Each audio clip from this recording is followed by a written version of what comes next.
பிரியமானவர்களே, வாழ்த்துக்கள். Beloved, greetings to you. இயேசு கிறிஸ்து தன் சீஷர்களை பட்டணங்களுக்கு அனுப்பும் பொழுது இப்படி ஒரு வார்த்தையை சொன்னார். When Jesus Christ sent his disciples to the nations, he said this: எல்லோரையும் வாழ்த்துங்கள். Greet everyone.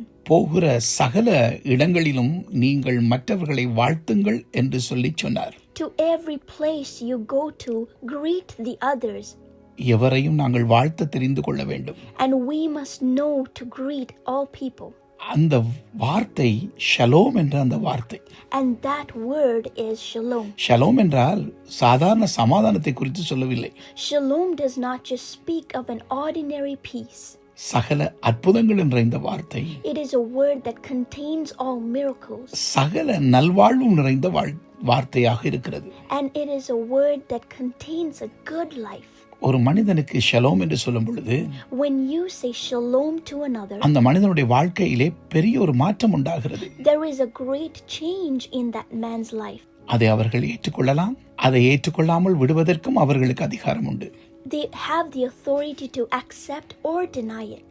அவர்கள் அதை ஏற்றுக்கொண்டால் அது அவர்களுக்கு சொந்தம். ஏற்றுக்கொள்ளாவிட்டால் அந்த நல்வாழ்வு எனக்கு வந்து சேர்ந்து விடுகிறது. If they accept it, it goes to them.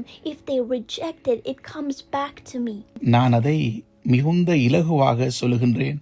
நீங்க நல்லா இருப்பீங்க என்று சொல்லுகின்றேன். And for you to understand this easily, we tell you that you will do well. ஆகவே நாங்கள் தராதரம் பார்க்காமல் யாருக்கும் எவருக்கும் வாழ்த்தல் சொல்ல தெரிந்திருக்க வேண்டும். அது இயேசு கிறிஸ்துவுடைய இதயமாக இருக்கிறது.